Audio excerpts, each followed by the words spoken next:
자, 시작하겠습니다. 자, 아까 우리 54절까지 했습니다. 54절까지 무슨 내용을 했었나? 네, 이방인들도 이렇게 예수님의 십자가 지시는 장면을 보고서 십자가 위에서 예수님이 행하시는 이런 모든 말씀과 또 예수님께서 그 고난을 담담히 받아들이면서 기도하는 이런 모습들을 보면서 정말 예수님은 하나님의 아들이시다라는 고백을 하게 되었다라는 데까지 살피었습니다. 자, 그래서 이제 예수님이 운명하셨어요. 자, 이제 운명하시고 난 다음에 어떤 일들이 발생되게 되었나. 55절에 보게 되면 예수를 섬기며 갈릴리에서부터 쫓아온 많은 여자가 거기 있어 멀리서 바라보고 있으니.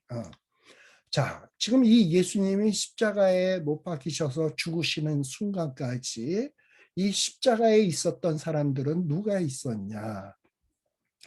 예수님을 따르던 자들, 제자들 다 도망갔어요. 제자 가운데선 오직 한 사람 요한만이 지금 이 여자들과 함께 이 십자가에 주님이 죽으시는 이 십자가의 형장에 자리를 하고 있습니다. 이 십자가의 형장에는 정말 있어야 될 남자, 그 힘이 센 남자 제자들은 하나도 없고 연약한 여자들은 이 십자가의 형장에서 처참하게 죽으시는 주님을 끝까지 바라다보고 있다. 그 중에 있었던 자가 누구냐? 막달라 마리아, 7 귀신 들렸던 막달라 마리아, 또 야고보와 요셉의 어머니 마리아. 이 마리아는 어떤 여자였죠? 한때는 예수님 곁에 와가지고 예수님, 우리 아들 야고보, 그리고 야고보와 요셉의 어머니가 아니라 요한의 어머니겠네요. 야고보와 요한의 어머니가 와가지고 우리 아들은 하나의 우편에 하나는 좌편에 앉게 해주옵소서 뭐 이러고 얘기했던 자가 있죠. 또 세베대의 어머니도 있었다. 뭐 이렇게 돼 있어요. 자, 이렇게 예수님의 마지막 죽음의 그 순간에 끝까지 자리를 지켰던 주님의 죽음의 증인들은 누구인가? 아이러니하게도 남자 제자들이 아니라 연약한 여인들이었다라는 것은 참으로 충격적입니다. 예수님 당시에 여자는 인격적 대접을 받지 못했던 사람들이에요. 인격적 대접을 받지 못했던 사람들이다. 그런데 이렇게 인격적 대접을 받지 못했던 자들이 예수님의 그 십자가의 죽음의 자리까지 함께하고 있다. 이것은 어떻게 보면 예수님이 산상수훈에서 하신 말씀하고도 좀 뭔가 연관성이 있는 것 같아요. 천국은 심령이 가난한 자, 그리고 가난한 자가 천국이 저희 것이며, 세상에서 대접받지 못하고 천대받고 그리고 초라한 자, 이런 자들에게 오히려 천국이 그런 사람들의 것이다라고 예수님은 가르치셨잖아. 잘난 체하고 힘 있는 척하고 이런 자들은 어떻게 보면 예수님 곁에 없고, 연약하고 보잘것없는 자들이 끝까지 주님의 죽으심의 자리에 함께하고 있다. 잠깐만요.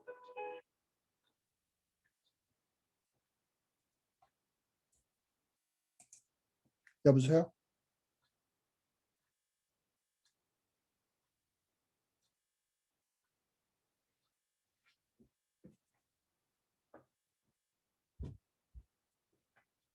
Hello?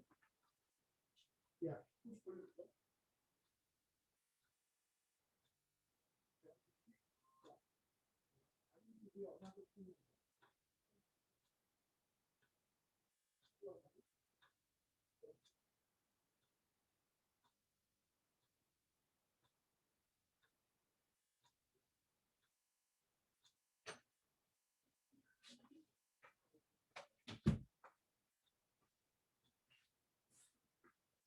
아유, 죄송합니다.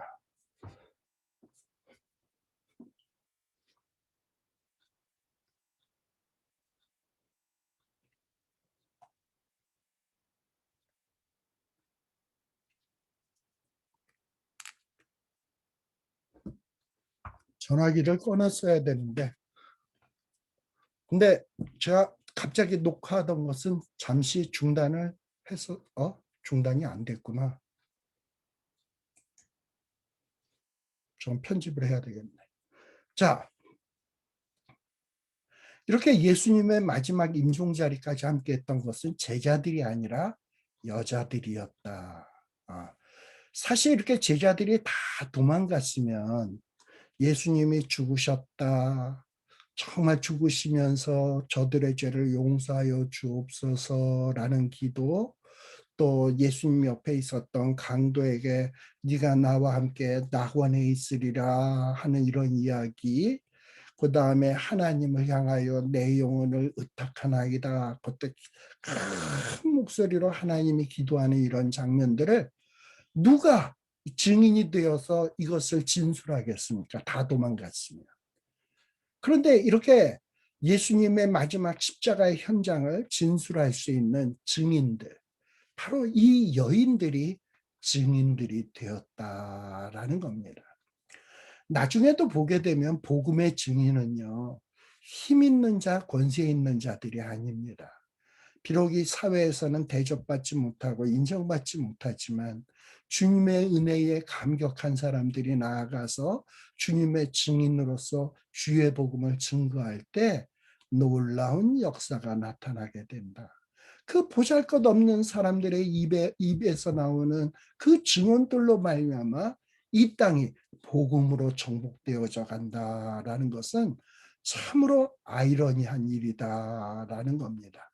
바로 이 여인들이 정말 주님의 증인들이 되고 있습니다. 우리들도 별 볼 일 없는 사람들이지만 이 땅 위에서 주님의 사랑, 아버지의 사랑에 대해서 증언할 수 있는 저와 여러분들이 되었으면 좋겠습니다. 자, 그리고 우리 지난 시간에 이제 57절에 보면 이렇게 예수님이 이제 십자가에 죽으시고 이제 날이 저물었어요. 저물었다라는 것은 뭐냐면 이제 안식일이 시작되게 되는 거예요. 근데 이 저물 때 안식일이 막 시작되기 전이었던 것 같아요. 근데 이때 누가 있었냐? 아리마대 부자 요셉이라고 하는 사람이 왔으니 그도 예수의 제자라. 아마 이 부분은 지난 시간에 제가 성경 공부 시간에 했기 때문에 자세히 하지 않습니다. 몇 가지 중요한 얘기만 하다 보면 그도 예수의 제자라. 좋은 표현입니까? 나쁜 표현입니까? 예수의 제자면 제자지. 그도 예수의 제자라. 그야말로 꽁지로 예수님의 제자가 된 자였어요. 근데 이 아리마대 요셉 앞에 붙는 말을 보면 이 자는 부자다라고 되어 있어요. 부자다. 부자인 걸 어떻게 알 수 있냐? 이 예루살렘 근교에 무덤을 소유하고 있었거든. 여러분, 자기의 무덤을 소유하고 있는 사람은 보통 사람 아니에요. 부자들만이 당시에 그것도 예루살렘 근교의 무덤을 소유하는 자는 아주 상당한 부자였습니다. 그리고 이전에 요셉에 대해서 아리마대 요셉에 대해서 많이 설명했죠. 사내들인 공회원이다. 아주 빵빵한 사람이라고 제가 말씀을 드렸어요. 자, 근데 이렇게 사내들인 공회원이고 상당한 부자인 사람이 이 예수님을 위해서 무덤을 제공하거든. 물론 아리마대 요셉은 정말 예수님을 위해서 내가 뭔가를 해야 되겠다 하고 무덤을 제공했겠죠. 예수님을 저렇게 십자가에 매달아 둘 수는 없다라는 마음으로 좋은 마음으로 했겠지. 그러나 아리마대 요셉의 마음속에 내가 구약에 예언된 말씀을 이루어야 되겠다라는 마음은 과연 있었을까? 그런 마음이. 그런 마음은 없었던 것 같아요. 근데 구약 성경에 보면 이사야 53장 9절에 보면 이제 장차 메시아이신 예수님 그가 죽은 후에 부자와 함께 있었다 라는 말이 있거든요. 예언된 말씀이 있거든요. 이걸 보면 아리마대 요셉이 예수님을 위해서 무덤을 제공한 것도 다 뭐야? 하나님의 계획, 하나님의 예정을 이루어가고 있었던 거야. 아, 아.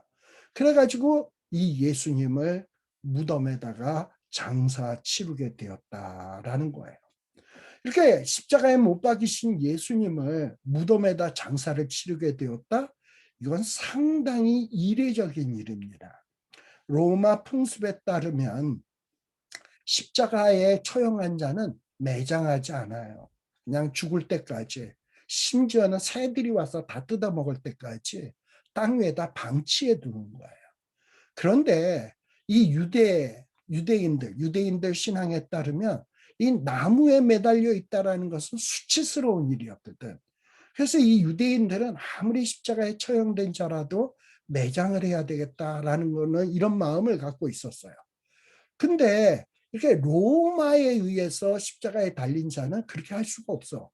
근데 지금 예수님은 이 아리마대 요셉이라는 것도 힘 있는 사내들인 공회원이 그것도 자기 무덤을 내놓고 그래가지고 예수님을 매장하게 했다? 이건 있을 수 없는 일이 벌어진 거야. 근데 왜 이런 일이 발생되었냐? 예언되었거든. 하나님께서 이미 구약에 다 예언해 놨거든.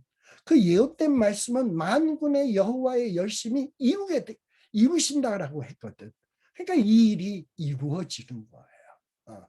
특별히 신명기 또 21장 22절 23절에 보면 나무에 매달려 죽은 자의 경우 그를 매장할 경우에는 해 지기 전에 밤 이전에 매장하도록 규정되어 있어요. 근데 이렇게 이 율법의 규정을 이루기 위해서 이 예수님의 시신이 해가 지기 전, 안식일이 시작되기 전에, 또 안식일이 시작되면 장례를 치를 수가 없어요. 안식일이 시작되기 전에 매장되었다. 다 뭐냐? 하나님의 이 계획을 이루기 위해서 일들이 착착착착착착 진행되고 있어요. 아마 사탄 마귀는 예수님을 십자가에 못 박아놓고 예수님을 십자가에 죽게 함으로 자기가 승리했다라고 생각했을 거예요. 그런데 웬걸? 자기가 승리했다고 생각하고 예수님이 패배한 것 같았는데 이게 결국은 뭐냐? 예수님이 승리, 사탄은 비참한 패배, 완전히 주객이 전도가 되는 일들이 벌어지게 된 겁니다. 이게 십자가의 사건이에요. 자, 그리고 이 주님의 임종까지 끝까지 지켜보았던 여인들, 막달라 마리아, 또 다른 마리아, 이런 자들이 무덤을 향하여 앉았더라. 이 아리마대 요셉이 예수님을 무덤에다 장사 치려는 그 과정까지 끝까지 지켜보았다 이 말입니다. 이런 여인들이 있었기 때문에 마태복음의 십자가 사건, 또 주님이 무덤에 묻히시는 사건, 장례 사건 이런 것들이 다 기록될 수 있었던 거예요. 이런 주님의 어떤 공생애의 증인들이 있었기 때문에 오늘 우리가 예수님의 이 여러 가지 행적, 십자가의 사건, 예수님이 하신 말씀을 들을 수 있게 되었다라는 거예요. 근데 이렇게 증인들이 대단한 사람들이 아니라 여인들이었다. 자, 이렇게 보잘것없는 여인들은 주의 복음을 증거하는 증인들이 되고 있는데 62절에 보면 대조적인 인물들이 있어요. 그 이튿날 누가 등장을 하느냐 하면은 예비일 다음 날이라. 여기서 이 예비일 다음 날이란 뭐냐? 그 6월절 양 잡는 날이 예비일이에요. 예비일 다음 날이니까 이제 이건 뭐냐 하면 양 잡는 날 다음 날이니까 이제 안식일이 되게 되는 거야. 근데 이때에 대제사장 바리새인들이 빌라도 앞에 모여가지고 어떤 일들을 꾸미고 있냐. 빌라도에게 주여 저 유혹하던 자가 살았을 때 말하기를 내가 사흘 후에 다시 살리라 한 것을 우리가 기억하노니 그러므로 분부해서 그 무덤을 사흘까지 굳게 지키게 하소서. 그의 제자들이 와서 시체를 도적질해 가고 백성들에게 말하되 그가 죽은 자 가운데서 살아났다 하면 후에 유혹이 전보다 더 될까 하나이다 하니 빌라도가 그럴 때 너희에게 파수꾼이 있으니 가서 힘대로 굳게 하라 하거늘 저희가 파수꾼과 함께 가서 돌을 임봉하고 무덤을 굳게 하니라 라는 이야기가 기록되어 있습니다. 힘없는 여인들은 주의 복음을 증거하는 증인들이 되었는데 지금 이 소위 율법의 전문가라고 하는 하나님의 말씀의 전문가라고 하는 대제사장들 바리새인들은 뭘 하냐? 이 예수님이 부활한 사건 그리고 죄와 사망 권세를 깨뜨리시고 다시 살아난 사건을 증거하는 것을 은폐하고 덮고 그리고 부활 사건을 없던 일로 만들고 거짓말로 만드는 이런 일에 선봉을 서고 있어요. 예수님에게 일어난 일들을 왜곡하는 일에 어떻게 해서든지 막으려고 하는데 이런데 선봉장 역할을 하는 자들이 누구냐? 대제사장, 바리새인들이에요. 여러분, 아무리 성경 말씀을 많이 알아도 성경 박사라 할지라도 정말 하나님의 은혜를 받아서 영적인 눈이 띄어지지 못하면 정말 주의 복음의 방해꾼 역할이 됩니다. 주의 복음 증거에 장애물 역할이 하는 자들이 되게 되는 거예요. 바로 그런 자들이 누구냐? 바로 이 바리새인들, 대제사장들이었다. 특별히 예수님의 이 장사, 죽으시고 장사된 일, 그 다음에 예수님의 부활의 이야기에서 이 경비병들, 이 무덤을 지키는 이 경비병들의 역할, 이건 마태복음에만 나타나는 아주 독특한 내용이에요. 이 경비병들에 대한 이야기는 마태복음에만 나타나는 얘기인데 이 경비병들의 역할이 이 마태복음에 있어서는 굉장히 중요한 역할을 합니다. 지금 이 마태복음 27장 61절에서 66절에는 무슨 이야기가 기록되어 있습니까? 어떻게 이 무덤을 지키는 경비병들이 세워지게 되었나 하는 그 과정이 기록되어 있어요. 뭐냐? 대제사장들 바리새인들이 예수님이 살았을 때 내가 사흘 만에 다시 산다 그랬는데 정말 예수님이 다시 살아나면 어떡하지?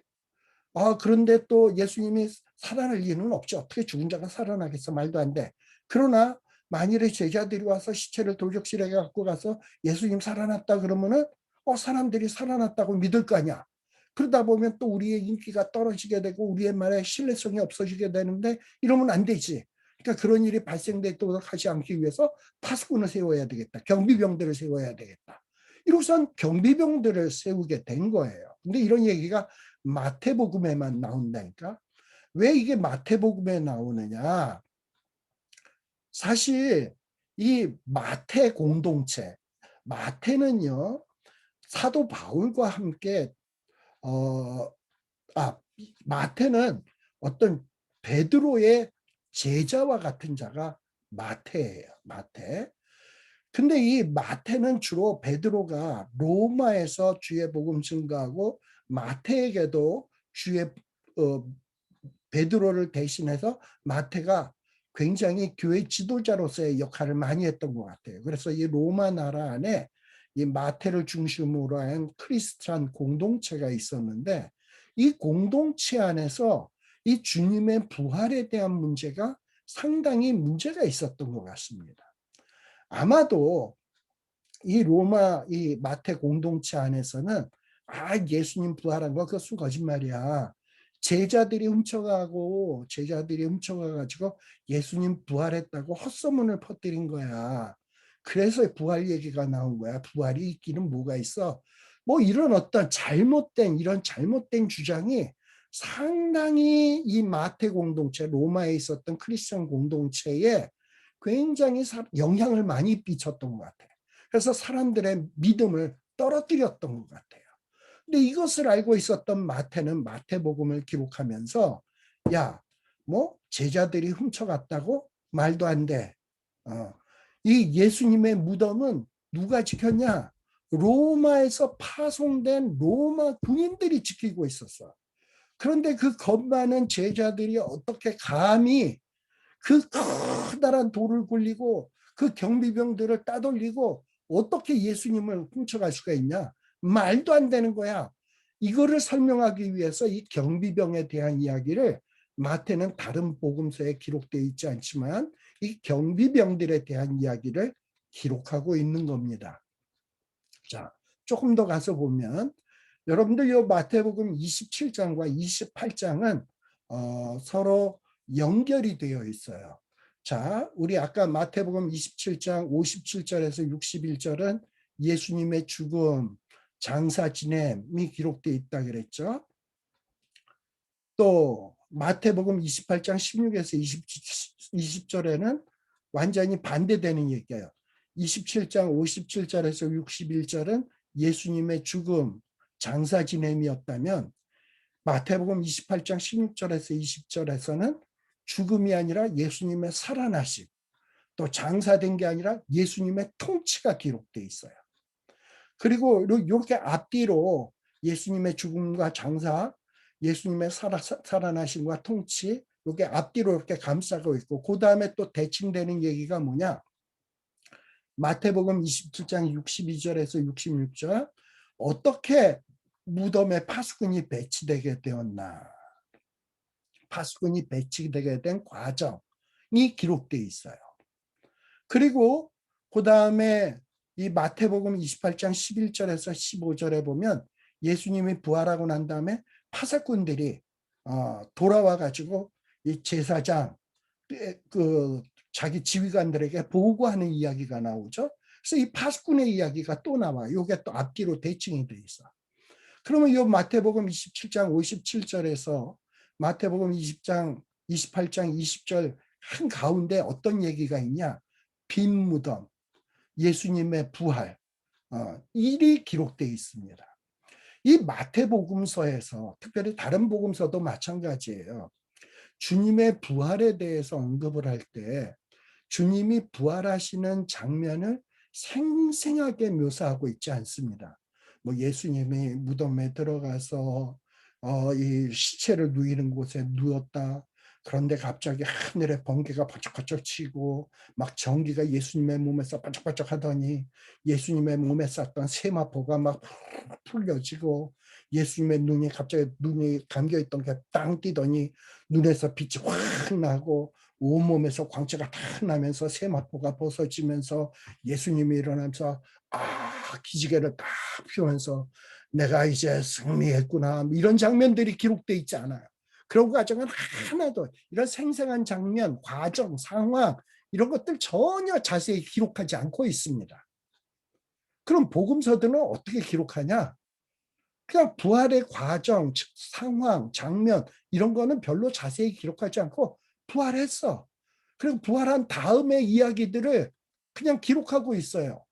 특별히 마태복음에서는 예수님이 부활했어. 어떻게 부활했는지 그 장면, 과정, 상황은 전혀 묘사하지 않고 부활로 생겨난 두 가지 결과에만 초점을 두고 진술합니다.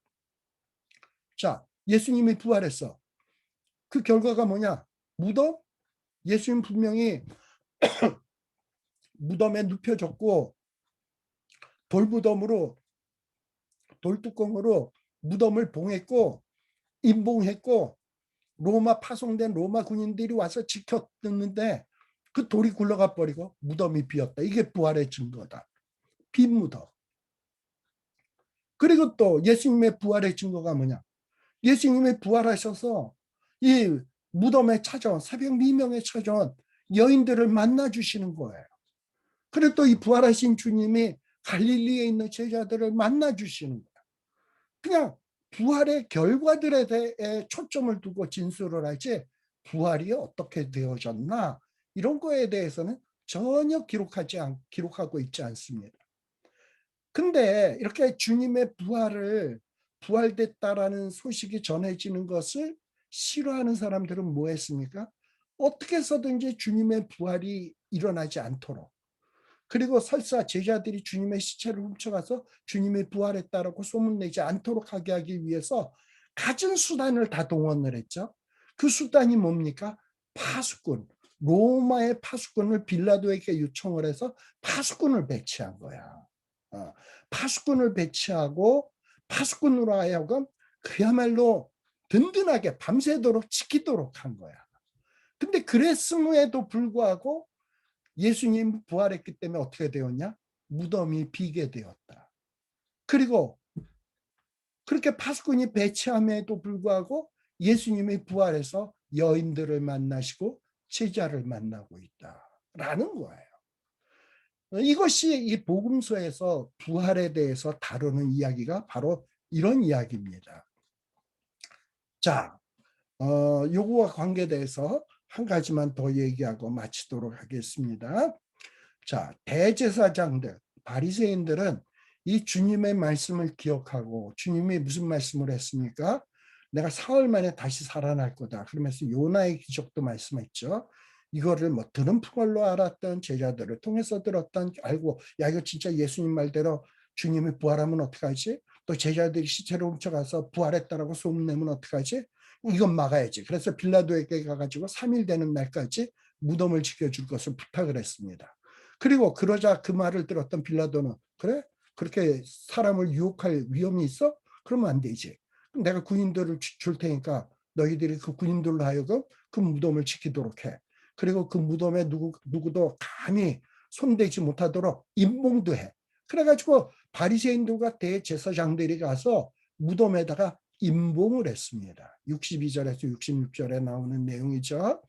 자, 근데 고고학자들이 발견한 것이 있어요. 나사렛에서 1800 AD 1878년에 어떤 비문 하나를 나사렛에서 발견을 했습니다. 바로 이 예수님의 장래와 관계가 되어 있는 문건이 기록되어 있는 비문이에요. 근데 이게 1878년 나사렛에서 발견되었고 이 비문이 프랑스 루브르 박물관에 소장되어 있었어요. 근데 이게 무슨 비문인지 몰랐거든. 근데 이로부터 한 7, 80년 뒤에 그 박물관에 있는 그 비문을 해독을 했어. 해독을 해보니까 그 비문의 내용이 뭐냐? 가이사의 포고령이라고 되어 있는 법령이에요. 또 일명 나사렛 법령이라고 하는 법령이 기록되어 있는 비문입니다. 근데 이 비문에는 뭐라고 되어 있냐 하면은 이 가이사가 내린 훈령인데 무덤, 동굴 이거는 어떤 사람이 자기 조상들과 자손들 또는 가문의 성원들을 숭배하기 위해서 자기 가족들을 위해서 만든 것으로 어떤 다른 사람들에 의해서 파괴될 수 없다. 이게 내가 요구하는 내용이다. 가이사가 이렇게 요구했다라는 거예요. 그러면서 뭐라고 얘기했냐. 이제부터가 중요한 말이에요. 만일 어떤 이 무덤의 주인이 아닌 다른 사람이 그 무덤이나 동굴 무덤을 파괴하든지 또는 어떤 교묘한 방법으로 시체를 끄집어내서 다른 곳으로 옮겼든지 또는 임봉한 것을 뜯어내고 다른 돌로 바꾸었다면 나는 가이사예요. 가이사는 이와 같이 범법한 사람을 신들의 명령과 숭배를 모독한 것으로 인정하여 그런 자를 신문할 것을 명한다. 시신을 존중히 여기는 것은 의무 중에 가장 귀한 의무이기 때문이다. 누구든지 그것을 무덤을 파괴하는 자는 결코 용납하지 말라. 나는 그것을 위반하는 그 범죄자에게 무서운 형벌을 가할 것을 명령한다. 이게 예수님 당시에서부터 100년 이 사도시대 때 요 100년 사이에 있었던 가이사가 시저가 내렸던 법령이에요. 법령에 이런 법령이 비문에다 적혀져 가지고 그것이 비문으로 새겨서 존재해 왔었어요. 근데 이게 1878년에 발견된 거야. 여러분들 이 말에 의하면 시저가 뭘 했다는 얘기입니까? 무덤, 그거 신성한 거기 때문에 그 무덤 함부로 훼손시켜서는 안 돼. 그리고 무덤에 있는 시신도 주인이 아닌 다른 사람이 가져가면 안 돼. 그리고 무덤의 인봉을 뜯어내 다른 돌로 바꿨으면 그 자는 그야말로 신문할 것이고 벌을 줄 거야. 이거 파괴하는 자는 용납할 수 없어. 이것을 위반하는 자에게 무서운 형벌을 가할 거야. 시저가 이렇게 명령을 했다니까요. 그걸 그 비문으로 적어놨어. 모든 사람이 볼 수 있도록. 자, 그런데 이런 비문이 존재하고 가이사가 이런 명령을 내렸는데 그 겁 많은 제자들이 이것도 로마 군인들이 지키고 있는데, 그리고 이렇게 가이사의 훈령도 있는데 무덤의 인봉을 뜯어요. 그 경계병을 뚫고 그리고 그 시신을 가져가요. 그렇게 베드로가 용기 있는 사람입니까? 그렇게 간때기가 부었나요? 말도 안 되지. 그럼 설사 이 제자 베드로랑 뭐 그 하잘것없는 어부들인 제자들이 예수님의 시체를 가져갔다고 합시다. 그리고 무덤이 비었어요. 그러면 대제사장 바리새인들이 가만히 있겠어요? 저거 제자들이 훔쳐갔다. 그러면은 로마의 법이 비문에 이렇게 새겨져 있는데 저자들은 무서운 형벌을 가해야지, 무서운 형벌을 내렸어야 될 거예요. 그런데 예수님의 제자들이 이런 가이사의 이 법령에 의해서 무서운 형벌을 받았나요? 안 받았잖아. 왜? 제자들이 안 훔쳐갔거든. 그럼 예수님의 무덤이 왜 비었나? 부활했거든요. 예수님이 부활했기 때문에 그래요. 제자들이 훔쳐간 게 아니야. 돌이 왜 굴러갔냐? 제자들이 훼손해서 굴러가냐? 하나님이 굴리셨어. 천사를 동원해서 땅이 흔들리게 하고. 그러니까 제자들이 한 일이 아니야. 그걸 누가 지켜봤냐? 경계병들이 봤어요. 경계병들이 증인이야. 근데 이 경계병들이 소문내고 사방팔방 말하고 다닐까 봐 이 제사장들 바리새인들은 뭐합니까? 돈을 줘서 매수해서 그들의 입을 막고 있어요. 이렇게 그 군인들을 매수하고 입을 막는 게 쉽습니까? 아니면 제자들을 죽여버리는 게 쉽습니까? 예. 근데 제자들이 훔쳐가질 않았거든. 죄 지은 일이 없거든. 그러니까 제자들은 어떻게 할 수가 없는 거예요. 다 이런 것이 뭐냐? 예수님이 부활하셨다라는 거예요. 부활은 어떤 꾸며낸 교리가 아니고 신화가 아니고 이 부활은 사실입니다. 이 사실의 이 부활을 기념하는 절기가 언제냐? 바로 부활절인 거예요. 우리가 이 부활절을 앞두고 있는 거예요. 예수님이 고난당하심으로 고난 중에서도 하나님의 뜻을 이루게 하여 온몸의 고난을 받으시고, 그리고 하나님의 말씀을 기억하시고 그 고난의 발걸음 한 걸음 한 걸음 한 걸음 다 걸으시고, 그리고 죽으시고 난 다음에서도 하나님의 말씀들이 이루어지고 또 말씀하신 대로 부활 사건이 일어나면서 사망 권세, 죽음의 문제가 해결된 거예요. 이게 기독교의 핵심인 것입니다. 바로 이 일을 기념하는 날이 부활절이다라는 거예요. 그러니까 이 부활절의 증거는 여자들, 부활의 증인들, 또 그 다음에 간접적으로 보았던 제자들, 또 나사렛의 비문, 또 이 부활의 복음의 소식을 듣고 생명을 내놓은 많은 부활의 증인들, 순교자들, 선교사들, 이런 자들이 있지 않습니까? 바로 또 이 부활의 증인들의 역할을 누가 해야 되냐? 저와 여러분들이 해야 돼요. 주께로 받은 은혜를 체험하고 그 은혜에 고마워서 나의 죄 문제, 죽음의 문제가 해결한 것을 감사해서 나가서 힘써 주의 복음을 증거하는 이런 자들이 되어야 되는 거예요. 마태복음 제일 끝부분에 이제 28장 끝에 뭐가 나옵니까? 너희는 가서 모든 족속으로 제자를 삼아 아버지와 아들과 성령의 이름으로 세례를 주고 내가 너희에게 가르쳐 분부한 모든 것을 가르쳐 지키게 하라. 이제 하나님의 형상을 회복한 우리들이 가서 모든 족속을 제자로 삼고 또 아버지와 아들과 성령을 통해서 배웠던 말씀을 가르쳐 지키게 하고, 그리고 이 땅을 주의 복음으로 정복해 나가는 이런 증인들이 되어야 된다라는 이야기입니다. 자, 그래서 이렇게 바리새인들 그리고 제사장들은 끊임없이 주님이 메시아이신 것을 막으려고 했어요. 예수님은 내가 바로 하나님의 아들이다, 내가 메시아다, 내가 그리스도다라는 것을 증거하셨지만 이 바리새인들, 제사장들은 소위 말씀을 안다고 하면서도 영적인 눈이 어두워서 메시아라는 사실을 막 감추고 있었어요. 근데 예수님이 부활하시게 되면 예수님이 메시아라는 사실이 확실하게 증명되는 거잖아요. 그러니까 이것이 증명되지 못하도록 경비병을 막 동원을 했다니까. 경비병을. 그리고 막 가이사 같은 사람은 비문도 남기고. 그런데 어떻게 됐습니까? 무덤이 비어버렸어. 경비병도 있는데, 임봉도 있는데, 돌무덤에다가 돌로도 막아놨는데, 도저히 사람의 한두 사람의 힘으로는 굴릴 수도 없는 돌인데, 거기다 임무까지 했는데, 그리고 그 훼손하면은 가이사가 벌 주겠다고 비문에다가 기록까지 해놨는데, 어떻게 비겁한 제자들이 훔쳐갑니까? 예수님 부활하셨습니다. 예수님의 부활은 신화가 아닙니다. 예수님의 부활은 꾸며낸 이야기가 아닙니다. 예수님의 부활은 교리가 아닙니다. 이거는 역사입니다. 정말 인류의 역사의 가장 위대한 역사적 사건입니다. 이 일로 인해서 죽음의 문제, 죄의 문제가 끝장났습니다. 누구에게? 믿는 자들에게.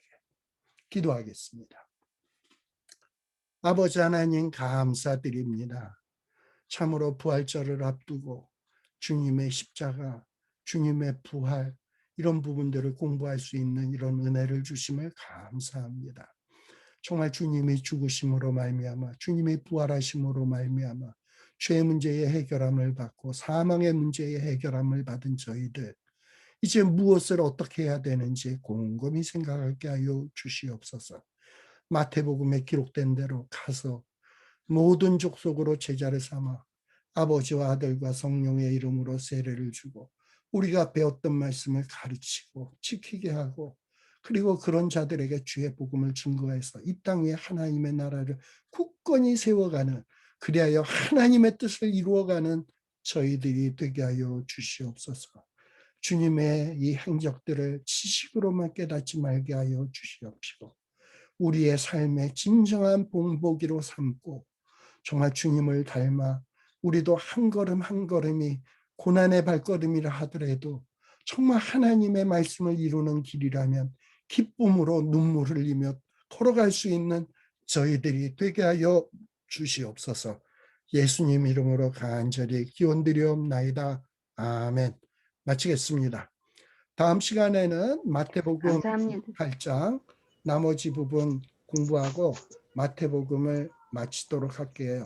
어떻게 여러분들 의견은 어떠신지 모르겠습니다. 잠깐만요.